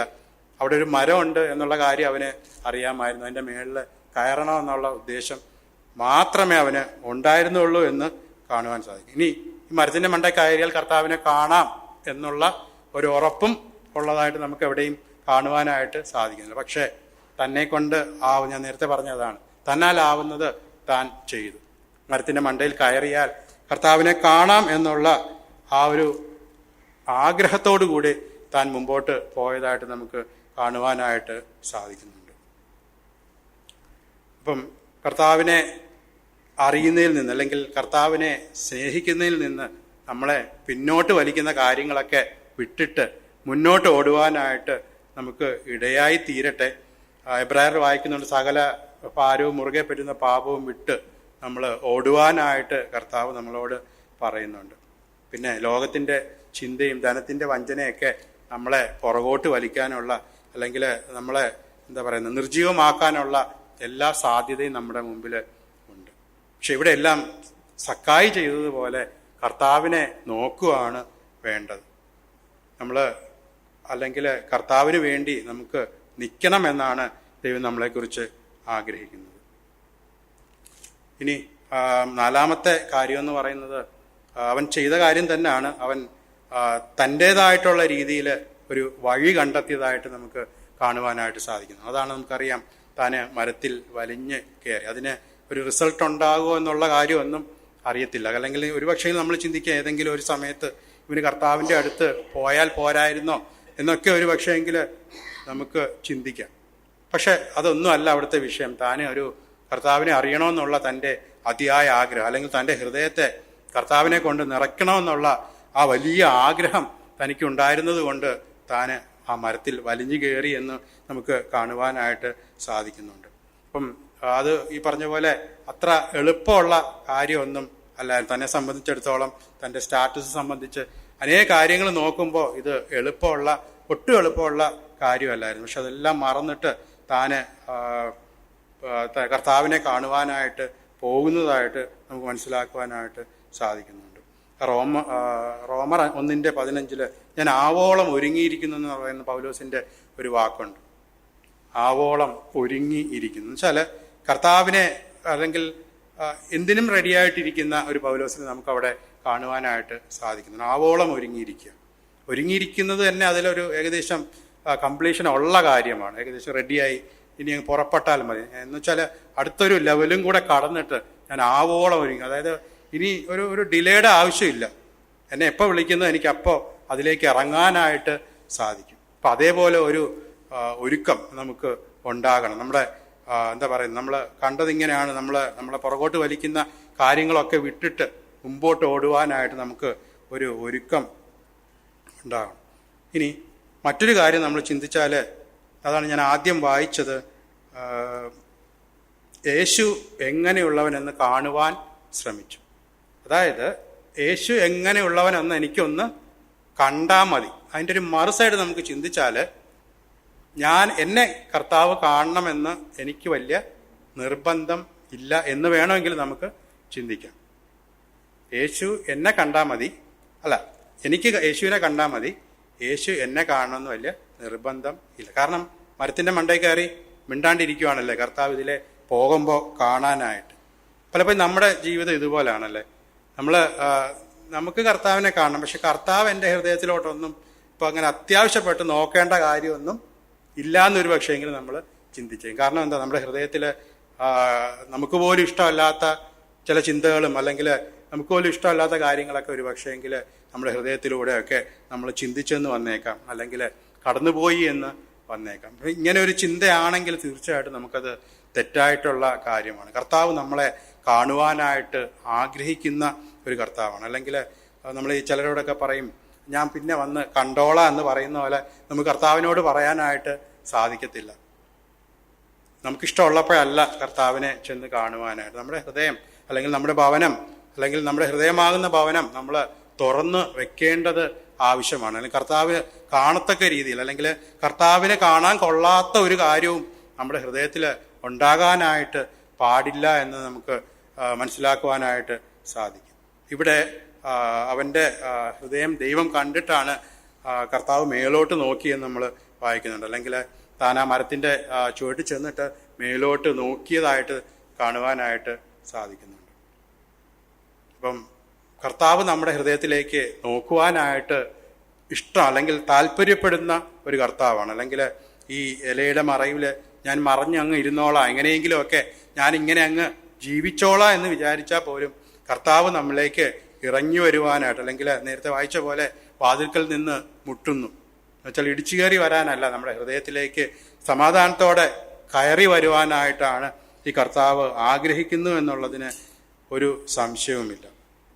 നമുക്ക് അനേകം ഇതുപോലെ നമുക്കറിയാം, ഏലിയാവിൻ്റെ കാര്യം അറിയാം. അവിടെ തനിക്ക് റെസ്റ്റ് എടുക്കാൻ ചാൻസ് കിട്ടിയപ്പോൾ താനെ അവിടെ അങ്ങ് എന്താ പറയുന്നത് അതിൻ്റെ മൂട്ടിൽ അല്ലെങ്കിൽ അവിടെ അങ്ങ് റെസ്റ്റ് എടുത്ത ആ വിധത്തിൽ അങ്ങ് ഇരുന്നതായിട്ട് നമുക്ക് കാണുവാനായിട്ട് സാധിക്കും. ഒരു പക്ഷേങ്കിൽ സക്കായിക്കും അല്ലെങ്കിൽ ഈ ഇലയൊക്കെ വെച്ചങ്ങ് മറച്ച് ഇങ്ങ് ഇരുന്നാൽ കർത്താവിനെ പിന്നെ കാണണ്ടല്ലോ. അപ്പം നമ്മുടെ ലൈഫിൽ ഇതുപോലെ നമ്മളെ മറയ്ക്കുന്ന ചില കാര്യങ്ങളൊക്കെ അല്ലെങ്കിൽ നമ്മളെ എന്താ പറയുക ദൈവത്തിൻ്റെ മുമ്പിൽ നിന്ന് മറയ്ക്കുന്ന ഇതുപോലെ ചില ഇലകൾ എന്ന് വെച്ചാൽ ചില കാര്യങ്ങളൊക്കെ ഉണ്ടായി എന്ന് വന്നേക്കാം. പക്ഷെ ദൈവം ആഗ്രഹിക്കുന്നത് അതല്ല. ഇതൊക്കെ മാറ്റിക്കളഞ്ഞിട്ട് അല്ലെങ്കിൽ ഈ മറയൊക്കെ വിട്ടിട്ട് ദൈവത്തിൻ്റെ മുമ്പാകെ കർത്താവിൻ്റെ മുമ്പാകെ നമ്മൾ എങ്ങനെ ആയിരിക്കുന്നു അതുപോലെ ആയി കാണുവാനാണ് ദൈവം ആഗ്രഹിക്കുന്നത്. നമ്മൾ എങ്ങനെയാണോ അതുപോലെ കർത്താവിൻ്റെ മുമ്പാകെ ഇറങ്ങിച്ചെല്ലുവാനാണ് ദൈവം നമ്മിൽ നിന്ന് ആഗ്രഹിക്കുന്നത് എന്നുള്ളതിന് ഒരു സംശയവുമില്ല. അപ്പോൾ സക്കായിയുടെ ഒരു പ്രശ്നമായിട്ട് വേണമെങ്കിൽ നമുക്കിത് കണക്കാക്കാം.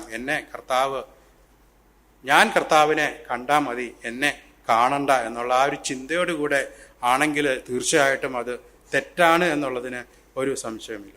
ഇനി കർത്താവ് കുറച്ചും കൂടെ അവനോട് അടുത്തു വരുവാണ്. നമുക്കറിയാം, സക്കായിയെ പേര് വിളിക്കുന്നതായിട്ട് നമുക്ക് കാണുവാനായിട്ട് സാധിക്കുന്നുണ്ട്.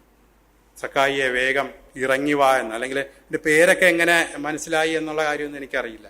പക്ഷേ അതിൻ്റെ അടിയിൽ വന്നിട്ട് കർത്താവ് അവനെ വിളിക്കുന്നതായിട്ട് നമുക്ക് കാണുവാനായിട്ട് സാധിക്കുന്നുണ്ട്. അപ്പം നമ്മുടെ ജീവിതത്തിൽ അല്ലെങ്കിൽ വ്യക്തിപരമായിട്ട് നമ്മുടെ ഹൃദയങ്ങളിലേക്ക് ഇടപെടുവാനായിട്ട് ദൈവത്തിന് ആഗ്രഹം ഉണ്ട്.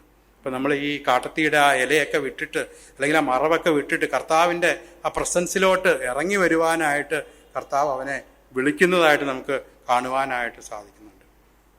ഇനി അവൻ ഇറങ്ങി വന്നോ? തീർച്ചയായിട്ടും ഇറങ്ങി വന്നു. നമ്മളവിടെ വായിക്കുന്നവൻ 6-ാം വാക്യം, അവൻ ബന്ധപ്പെട്ട് ഇറങ്ങി എന്നാണ്. എന്നുവെച്ചാൽ ഇവനൊരു മടിയുണ്ടായിരുന്നു, അല്ലെങ്കിൽ കർത്താവ് എന്നെ കാണണ്ട എന്ന് പറയുന്ന ഒരു ചിന്ത ഒരു പക്ഷേങ്കിൽ ഉണ്ടായിരിക്കും. പക്ഷെ കർത്താവിൻ്റെ വിളി കേട്ടപ്പോൾ അവൻ ബന്ധപ്പെട്ട് ഇറങ്ങി. എന്ന് വെച്ചാൽ വളരെ പെട്ടെന്ന് ഇറങ്ങി. വീണ്ടും കയറിയപ്പോൾ അതേ ബുദ്ധിമുട്ടുകളെല്ലാം ഉണ്ടാവും. അത്രയും ഡ്രസ്സും എല്ലാം ഇട്ട് എങ്ങനെ കയറിയോ അതേ ബുദ്ധിമുട്ട്. പക്ഷെ അതൊന്നും അവൻ കണക്കാക്കിയില്ല. വളരെ പാടുപെട്ട് അല്ലെങ്കിൽ വളരെ വേഗത്തിൽ ഇറങ്ങി വന്നതായിട്ട് കാണുവാനായിട്ട് സാധിക്കുന്നുണ്ട്. അപ്പം ഇതുപോലെയാണ് കർത്താവ് നമ്മളെ വിളിക്കുമ്പോൾ പിന്നെ ഒരു താമസത്തിൻ്റെ ആവശ്യം അവിടെ ഇല്ല. അല്ലെങ്കിൽ കർത്താവ് മാനസാന്തരപ്പെടുവാനായിട്ട് പറഞ്ഞാൽ പിന്നീട് അവിടെ ഒരു താമസം വെക്കേണ്ട ആവശ്യം ഇല്ല എന്നുള്ളത് നമുക്ക് കാണുവാനായിട്ട് സാധിക്കുന്നുണ്ട്. അപ്പോൾ ഒരു ബദ്ധപ്പാട് അവിടെ ഉണ്ടായിരുന്നു, അത് വാസ്തവമാണ്. 6-ാം വാക്യത്തിൽ നമുക്ക് കാണുവാനായിട്ട് സാധിക്കുന്നുണ്ട്. പക്ഷെ അവൻ അതിനെല്ലാം വിട്ടിട്ട് എങ്ങനെയെങ്കിലും ഒന്ന് ഇറങ്ങി ഈ കർത്താവിൻ്റെ അടുത്തൊന്ന് എത്തിയാൽ മതി എന്നുള്ള ആ ഒരു സന്തോഷത്തോടെ താൻ ഇറങ്ങി വന്നതായിട്ട് കാണുവാനായിട്ട് സാധിക്കുന്നുണ്ട്. പിന്നെ അടുത്ത വാക്യത്തിൽ സന്തോഷത്തോടെ കൈക്കൊണ്ടു എന്ന് കാണുന്നുണ്ട്. സന്തോഷത്തോടെ കൈക്കൊണ്ടു, അല്ലെങ്കിൽ കർത്താവിനെ കൈക്കൊണ്ടതായിട്ട്, അല്ലെങ്കിൽ കർത്താവ് പറയുന്നുണ്ട് അവനോട്, നീ മരത്തിൻ്റെ മണ്ടയിൽ ഇങ്ങനെ ഇരിക്കേണ്ടവനല്ല, അല്ലെങ്കിൽ നമ്മൾ ഇങ്ങനെ റോഡേൽ വെച്ച് കാണേണ്ടവരും അല്ല. നമുക്ക് വീട്ടിലേക്ക് പോകണം. അല്ലെങ്കിൽ നമ്മൾ അങ്ങനെയല്ല വായിക്കുന്നത്,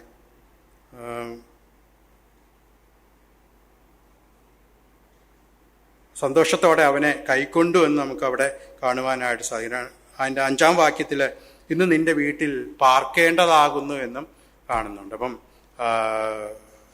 സക്കായിക്ക് സന്തോഷം, കർത്താവിനും സന്തോഷം, ഒരുമിച്ച് വീട്ടിൽ പോകാനുള്ള ആഗ്രഹം.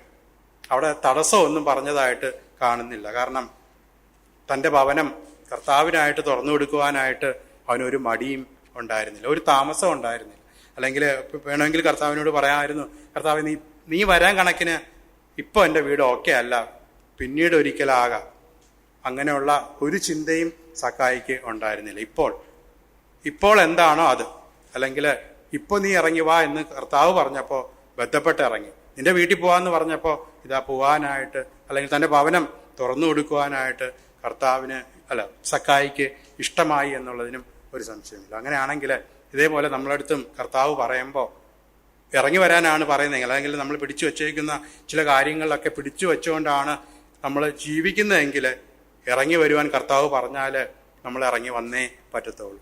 ഇനി നമ്മുടെ ഭവനം തുറന്നു കൊടുക്കണമെന്ന് പറഞ്ഞാൽ, ഹൃദയമാകുന്ന ആ ഭവനം തുറന്നു കൊടുക്കണമെന്ന് പറഞ്ഞാൽ അതും തുറന്നു കൊടുത്തേ മതിയാകത്തുള്ളൂ. അതിൽ ഒരു സംശയവുമില്ല. അതാണ് ദൈവം നമ്മിൽ നിന്ന് ആഗ്രഹിക്കുന്ന കാര്യം എന്ന് നമുക്ക് കാണുവാനായിട്ട് സാധിക്കും. ഓക്കെ, ഇത്രയും കാര്യങ്ങൾ നമ്മൾ കണ്ടു. അവൻ കർത്താവിനെ കാണാനായിട്ട് കഷ്ടപ്പെട്ടു, കയറി, തിരിച്ചിറങ്ങി, വീട് വരെ എത്തി. അല്ലെങ്കിൽ ഒരു പക്ഷേങ്കിൽ അവരുടെ ഹാളിൽ സോഫയിലൊക്കെ രണ്ടുപേരും കൂടെയൊക്കെ ഇരിക്കുവാണെന്ന് വെച്ചോ, അതിനും മുന്നേ ചില കാര്യങ്ങളൊക്കെ നടന്നതായിട്ട് നമുക്ക് വീണ്ടും കാണുവാനായിട്ട് സാധിക്കുന്നുണ്ട്. അതിൻ്റെ 8-ാം വാക്യം, സക്കായിയോ നിന്ന് കർത്താവിനോട് എന്ന് പറയുമ്പോൾ വീട് വരെ പോയി എന്നൊരു പക്ഷേങ്കിൽ നമുക്ക് വിചാരിക്കാനായിട്ട് പറ്റത്തില്ല. ആ വഴിയിൽ വെച്ച് തന്നെ കർത്താവിനോട്, കർത്താവ് എൻ്റെ വസ്തുവകയിൽ പകുതി ഞാൻ ദരിദ്രർക്ക് കൊടുക്കുന്നു, വല്ലതും ചതിവായി വാങ്ങിയിട്ടുണ്ടെങ്കിൽ 4 മടങ്ങ് മടക്കി കൊടുക്കുന്നു. ഇതാണ് ഞാൻ നേരത്തെ പറഞ്ഞത്. ഈ സക്കായി അവിടെ വെച്ച് ബഡ്ജറ്റ് ഒന്നും പ്ലാൻ ചെയ്ത് കാണത്തില്ല. തനിക്ക് എത്ര വകയുണ്ടെന്ന്, അല്ലെങ്കിൽ വസ്തുവകയുണ്ടെന്നും നമുക്കൊരു പക്ഷേങ്കിലും പെട്ടെന്ന് എണ്ണി തീർക്കാനൊന്നും പറ്റത്തില്ലായിരിക്കും. വലിയ ധനവാനായിരുന്നെന്നാണ് പറയുന്നത്. പക്ഷേ തൻ്റെ പ്ലാനിങ് എന്ന് പറയുന്നത് അവിടെ ഇൻസ്റ്റന്റ് ആയിരുന്നു. ആ നിമിഷം താൻ ബഡ്ജറ്റ് എല്ലാം സെറ്റ് ചെയ്തു. വളരെ വളരെ വളരെ അല്ലെങ്കിൽ ഗവൺമെന്റ് ചെയ്ത പോലെ ഇന്ന കാര്യങ്ങൾ ഇന്ന ആൾക്കാർക്ക് കൊടുത്താൽ ഗവൺമെന്റ് വരുമാനത്തിൽ ഇത്രയും നഷ്ടം ഉണ്ടാകും എന്നുള്ള ആ ചിന്തയൊന്നും അവനില്ലായിരുന്നു. എനിക്ക് എന്തുണ്ടോ അതിൻ്റെ പകുതി ഞാൻ ദരിദ്രന്മാർക്ക് കൊടുക്കുന്നു എന്ന് പറയുന്നതായിട്ട് കാണുവാനായിട്ട് സാധിക്കും. പകുതി ഞാൻ ദരിദ്രന്മാർക്ക് കൊടുക്കുന്നു. അവിടെയും തീർന്നില്ല. പിന്നീട് അവൻ ചെയ്യുന്ന കാര്യം എന്ന് പറയുന്നത്, ഞാൻ ചതിവായി വല്ലതും വാങ്ങിയിട്ടുണ്ടെങ്കിൽ അതിൻ്റെ 4 ഇരട്ടി അല്ലെങ്കിൽ 4 മടങ്ങ് തിരിച്ചു കൊടുക്കുമെന്നാണ് പറഞ്ഞേക്കുന്നത്. 4 മടങ്ങ്. പകുതി പോയി. ഇനിയിപ്പോൾ അതേപ്പറ്റി ആലോചിച്ചിട്ട് കാര്യമില്ല, അത് പോയി. ഇനി ബാക്കിയുള്ളതെന്ന് വെച്ചാൽ, ഞാൻ ഇത്രയും നാൾ കഷ്ടപ്പെട്ട് ഓരോരുത്തരെ ദ്രോഹിച്ച് വാങ്ങിച്ചത് ഞാൻ തിരിച്ചു കൊടുക്കാനായിട്ട് പോവുകയാണ്. ഇതെങ്ങനെ കൊടുക്കും? ആരെന്നൊക്കെ വാങ്ങി, അല്ലെങ്കിൽ എത്ര വാങ്ങി, ഇതൊന്നും കണക്ക് കാണാനുള്ള ഒരു സാധ്യതയും ഇല്ല. അപ്പം അങ്ങനെയാണെങ്കിൽ ഒരു പക്ഷേങ്കിൽ ഇവൻ വലിയൊരു അനൗൺസ്മെന്റ് നടത്തി കാണും. ഞാൻ ഇങ്ങനെ കർത്താവിനെ കണ്ടു, എനിക്ക് എന്താ പറയുന്നത്, ഇങ്ങനെ ഒരു മാനസാന്തരം ഉണ്ടായി, ഞാൻ നിങ്ങളെ നിന്നൊക്കെ അധികമായിട്ട് വാങ്ങിയത് ഇതാ തിരിച്ചു തരാനായിട്ട് പോകുന്നു എന്ന് പറഞ്ഞ വലിയൊരു അനൗൺസ്മെന്റ് ഒക്കെ ഒരു പക്ഷേങ്കിൽ നടത്തി കാണും. അല്ലാതെ ആരെന്നൊക്കെ പറഞ്ഞിട്ടാണ് അവൻ തിരിച്ചു കൊടുക്കാനായിട്ട് പറ്റുന്നത്? തീർച്ചയായിട്ടും അനേകർ വന്നു കാണും, എൻ്റെ നിന്ന് 1000 വാങ്ങി, 4000 പിടിച്ചോ എന്ന് പറഞ്ഞിട്ട് താൻ തിരിച്ചു കൊടുത്തു കാണും. കാരണം കർത്താവിനോട് പറഞ്ഞത് ചെയ്യാതിരിക്കാനായിട്ട് സാധിക്കത്തില്ലല്ലോ. അപ്പോൾ കർത്താവിനെ കണ്ടപ്പോൾ തനിക്ക് വന്ന പ്രായോഗിക മാറ്റം, താൻ അവിടെ വളരെ പ്ലാനിങ് ഒന്നും ചെയ്തതായിട്ട് നമുക്ക് കാണുവാനായിട്ട് സാധിക്കുന്നില്ല. അപ്പോൾ കർത്താവ് എന്ത് പറഞ്ഞോ ആ മൊമെന്റിൽ തന്നെ, അല്ലെങ്കിൽ ആ റോഡിലായിരുന്നിരിക്കാം, ആ റോഡിൽ വെച്ച് തന്നെ താൻ ആദ്യത്തെ തീരുമാനം എടുക്കുന്നത് ആ പകുതി ഞാൻ കൊടുക്കാനായിട്ട് തയ്യാറാണ്. രണ്ടാമത്തെ വലിയ തീരുമാനം, ഇത് കൊടുത്തു തീരുമ്പം ബാക്കി എന്തുണ്ടാവുമോ എന്നോ, ഒരു പക്ഷേങ്കിൽ താൻ ഒരു എന്താ പറയുന്നത്, ഒരു ദരിദ്രനായി തീരുമെന്നോ ഒന്നും തനിക്ക് ധാരണ ഉണ്ടായിരുന്നോ എന്നെനിക്കറിയില്ല. പക്ഷെ കൊടുക്കുവാനായിട്ട് തയ്യാറായി എന്നുള്ളതിന് ഒരു സംശയമില്ല, താൻ കൊടുത്തു. ഇപ്പം കർത്താവിനെ സ്നേഹിക്കണമെങ്കിൽ ചിലപ്പം നമ്മളതൊക്കെ കൊടുക്കേണ്ടതായിട്ട് വന്നേക്കാം. അല്ലെങ്കിൽ എന്താ പറയുന്നത്, നേരത്തെ നമ്മൾ പറഞ്ഞ പോലെ എല്ലാ കാര്യങ്ങളും, അധിക കാര്യങ്ങളും ഇങ്ങോട്ട് കിട്ടുമെന്ന് പറഞ്ഞ് നമുക്ക് കർത്താവിനെ പിൻചെല്ലാനായിട്ടും പറ്റത്തില്ല. നമ്മൾ അനേക പ്രസംഗങ്ങളിൽ കാണുന്നുണ്ട്, നമ്മൾ എന്താ പറയുന്നത്, കർത്താവിനെ സ്നേഹിക്കുക, അല്ലെങ്കിൽ നിങ്ങൾ ഇത് ചെയ്താൽ അത് കിട്ടും എന്നൊക്കെ പറഞ്ഞ് അനേക പ്രസംഗങ്ങൾ നമുക്ക് കാണുവാനായിട്ട് സാധിക്കുന്നുണ്ട്. പക്ഷേ ഇവിടെ കർത്താവ് പഠിപ്പിക്കുന്ന കാര്യം അതല്ല. നിങ്ങൾക്ക് എല്ലാം തരാമെന്ന് എന്നും കർത്താവ് പറയുന്നില്ല. അല്ലെങ്കിൽ നിങ്ങളുടെ ആവശ്യങ്ങൾ അത് നിറവേറ്റാനായിട്ട് കർത്താവ് തരുവാനായിട്ട് പ്രാപ്തനാണ്. പക്ഷെ അല്ലാതെ അധികമായിട്ട് തരുവാൻ, അല്ലെങ്കിൽ നമ്മളെ കർത്താവിൽ നിന്ന് പുറകോട്ട് വലിക്കുന്ന, അല്ലെങ്കിൽ ഈ സക്കായിയുടെ ഒരു പ്രധാന പ്രശ്നം ഈ പണമായിരുന്നിരിക്കുക. അതൊക്കെ ദരിദ്രന്മാർക്ക് കൊടുത്തതായിട്ട്, അല്ലെങ്കിൽ പാവപ്പെട്ടവർക്ക് കൊടുത്തതായിട്ട്, അല്ലെങ്കിൽ ചതിവായിട്ട് വാങ്ങിയിട്ടുള്ളവർക്ക് ഇരട്ടിയുടെ ഇരട്ടി അല്ലെങ്കിൽ 4 മടങ്ങ് താന് കൊടുത്തതായിട്ട് നമുക്ക് കാണുവാനായിട്ട് സാധിക്കുന്നുണ്ട്. ഇപ്പം നമ്മുടെ ലൈഫിലും ഇതുപോലെ നമ്മൾ എന്തെങ്കിലുമൊക്കെ ഇങ്ങനെ പിടിച്ചു വച്ചിട്ടുണ്ടെങ്കിൽ, അല്ലെങ്കിൽ കർത്താവിനേക്കാൾ അധികമായിട്ട് സ്നേഹിക്കാനായിട്ട് ചില കാര്യങ്ങളൊക്കെ പിടിച്ചു വച്ചിട്ടുണ്ടെങ്കിൽ അത് ആ മൊമെന്റിൽ തന്നെ, അല്ലെങ്കിൽ കർത്താവ് പറയുന്ന ആ മൊമെന്റിൽ തന്നെ വിട്ടുകൊടുക്കാനായിട്ട്, അല്ലെങ്കിൽ വിട്ടുകളയുവാനായിട്ട് നമ്മൾ തയ്യാറാകണം എന്ന് ആണ് ഈ സക്കായി നമ്മളെ പഠിപ്പിക്കുന്ന ഒരു കാര്യമെന്ന് പറയുന്നു. ഇനി ഒരു വാക്കുകൂടെ ഉണ്ട്, അവൻ അബ്രഹാമിൻ്റെ മകനാകയാൽ ഇന്ന് ഈ വീട്ടിന് രക്ഷ വന്നു. അപ്പം അബ്രഹാമിൻ്റെ മകൻ ഇപ്പോഴായതേ ഉള്ളോ എന്ന് ചോദിച്ചാൽ അല്ല, അവൻ അബ്രഹാമിൻ്റെ മകൻ തന്നെയാണ് നേരത്തെ. പക്ഷേ നമ്മൾ ഈ അബ്രഹാമിൻ്റെ 2 സ്വഭാവങ്ങൾ 2 വാക്യങ്ങളിലായിട്ട് കാണുവാനായിട്ട് സാധിക്കുന്നു. ഉൽപ്പത്തി പുസ്തകം 12-ന്റെ 2-ാമത്തെ വാക്യം, അവിടെ നമ്മൾ കാണുന്നത് അബ്രഹാം ഒരു അനുഗ്രഹമായിരിക്കും എന്ന് ഒരു വാക്കുണ്ട്. അതേപോലെ 14-ന്റെ 21 അവിടെ ചില സാധനങ്ങളൊക്കെ തന്നോട് എടുത്തോളാൻ പറയുമ്പോൾ അബ്രഹാം തിരിച്ചു പറയുന്ന വാക്യമുണ്ട്, നീ എന്നെ ധനികനാക്കി എന്ന് പറയാതിരിപ്പാൻ ചെരുപ്പിൻ്റെ വാറെങ്കിലും ഞാൻ എടുക്കത്തില്ല എന്ന് അബ്രഹാം അവിടെ തിരിച്ചു പറയുന്നുണ്ട്. ചെരുപ്പ് പോലും അല്ല, ചെരുപ്പിൻ്റെ വാറെങ്കിലും ഞാൻ എടുക്കത്തില്ല എന്ന് വെച്ചാൽ കർത്താവ് ദൈവം വിളിച്ചു കഴിഞ്ഞപ്പോൾ തൻ്റെ പ്രയോറിറ്റി പിന്നെ ഇതൊന്നും അല്ലായിരുന്നു, ഈ ധനമൊന്നും അല്ലായിരുന്നു തൻ്റെ പ്രയോറിറ്റി, അല്ലെങ്കിൽ തൻ്റെ മുൻഗണന എന്ന് പറയുന്ന ഈ കാര്യങ്ങളൊന്നും അല്ലായിരുന്നു. അതേപോലെയാണ് ഈ സക്കായിയും ചെയ്തത്. ഇനി തൻ്റെ മുമ്പിൽ കർത്താവിനെ കണ്ടു കഴിഞ്ഞപ്പോൾ ഇനി തൻ്റെ കൂടെയുള്ള ധനമോ വസ്തുവോ ഇതൊന്നും അല്ലായിരുന്നു തൻ്റെ പ്രയോറിറ്റി ആയിട്ട് ഇരിക്കും. താൻ അതെല്ലാം വിട്ടുകളഞ്ഞതായിട്ട് നമുക്ക് കാണുവാനായിട്ട് സാധിക്കും. അപ്പം ദൈവത്തെ അറിയുമ്പോൾ ധനം വേണ്ട എന്നൊന്നും അല്ല ഞാൻ പറയുന്നത്, പക്ഷേ കർത്താവിൻ്റെ അടുത്ത് നിന്ന് നമ്മളെ പുറകോട്ട് വലിക്കുന്ന എന്ത് കാര്യമാണെങ്കിലും നമ്മൾ വിട്ടുകളയേണ്ടത് ആവശ്യമാണ്. ഇപ്പോൾ സക്കായിയുടെ കാര്യത്തിൽ നമ്മൾ ചില കാര്യങ്ങളൊക്കെ കണ്ടു. സക്കായി യേശുവിനെ കാണാനായിട്ട് ചില ബദ്ധപ്പാടുകളൊക്കെ ചെയ്യുന്നുണ്ട്. അതിൻ്റെ ഒരു സൈഡ് നോക്കിയാൽ എന്നെ കാണണ്ട എന്ന് വേണമെങ്കിൽ ഒരു ചിന്തയിലോട്ട് നമുക്ക് പോകാം. പക്ഷെ കർത്താവ് തിരിച്ചാണത് ആലോചിച്ചത്. കർത്താവ് തൻ്റെ അടുത്ത് വന്ന് തൻ്റെ പേര് വിളിച്ച് തന്നെ ഇറക്കിക്കൊണ്ട് വന്നിട്ട് തൻ്റെ വീട്ടിൽ അവനോടുകൂടെ പാർക്കുവാനായിട്ട് തയ്യാറായി വരുന്ന ഒരു കർത്താവിനെ നമുക്കവിടെ കാണുവാനായിട്ട് സാധിക്കുന്നുണ്ട്. അവൻ ബന്ധപ്പെട്ട് ഇറങ്ങി വന്നു, തൻ്റെ ആ പ്രാരാബ്ധത്തിൽ നിന്നൊക്കെ താൻ ബന്ധപ്പെട്ട് ഇറങ്ങി വന്നു കർത്താവിനോട് കൂടെ സന്തോഷത്തോടെ അവനെ കൈക്കൊണ്ടതായിട്ട് കാണുവാനായിട്ട് സാധിക്കുന്നുണ്ട്. കർത്താവിനെ കൈക്കൊണ്ടുകൊണ്ട് എന്തെങ്കിലും ലാഭം ഉണ്ടായോ എന്ന് ചോദിച്ചാൽ ഒരു ലാഭവും തനിക്ക് ഉണ്ടായില്ല. നഷ്ടം ഉണ്ടായോ എന്ന് ചോദിച്ചാൽ നഷ്ടം ഉണ്ടായി എന്നുള്ളതിനും ഒരു സംശയമില്ല. തൻ്റെ ഹൃദയം ഇനി തിരിച്ചു വന്ന് നോക്കാം. നമ്മൾ നേരത്തെ മൂന്നായിട്ട് ഭാഗിച്ചായിരുന്നു, തൻ്റെ ധനവും തൻ്റെ പ്രൗഢിയും. ഇനി 3-ാമത്തെ ഭാഗം എംറ്റി ആയിരുന്നു. ഇനി നമുക്കൊന്ന് ചിന്തിച്ചു നോക്കിയാൽ ആ 3-ാമത്തെ പാർട്ടിൽ കർത്താവിനെ അവിടെ നിറച്ചതായിട്ട് കാണുവാനായിട്ട് സാധിക്കും. അങ്ങനെയാണെങ്കിൽ അതുകൊണ്ടാണ് താൻ അവിടെ സന്തോഷത്തോടെ കാര്യങ്ങൾ ചെയ്തതായിട്ട്. തനിക്ക് നഷ്ടം വന്നിട്ട് പോലും, എന്നുവെച്ചാൽ ചെറിയ നഷ്ടമൊന്നും ആകാനുള്ള ഒരു സാധ്യതയില്ല, പക്ഷെ വളരെ വളരെ നഷ്ടങ്ങൾ വന്നിട്ട് പോലും സന്തോഷത്തോടെ കർത്താവിനെ കൈക്കൊള്ളുവാനായിട്ട് ഇടയായി. ഇതേപോലെ നമ്മുടെ ജീവിതത്തിലും നഷ്ടങ്ങൾ വന്നേക്കാം, അല്ലെങ്കിൽ പ്രയാസങ്ങൾ വന്നേക്കാം, കർത്താവിന് വേണ്ടി വിട്ടുകൊടുക്കേണ്ടി വന്നേക്കാം, കർത്താവിന് വേണ്ടി മിണ്ടാതിരിക്കേണ്ടി വന്നേക്കാം, കർത്താവിന് വേണ്ടി പലതും സഹിക്കേണ്ടി വന്നേക്കാം, കഷ്ടപ്പാടുകൾ വന്നേക്കാം. അപ്പോൾ ഇതിൻ്റെയൊക്കെ മധ്യത്തിൽ ഈ കർത്താവിനോട് ചേർന്ന് നിൽക്കുവാനായിട്ട്, അല്ലെങ്കിൽ ഈ കർത്താവ് എന്തു പറയുന്നോ അത് ചെയ്യുവാനായിട്ട് ദൈവം നമ്മെ സഹായിക്കട്ടെ. അവൻ്റെ നാമം വാഴ്ത്തപ്പെടുമാറാകട്ടെ.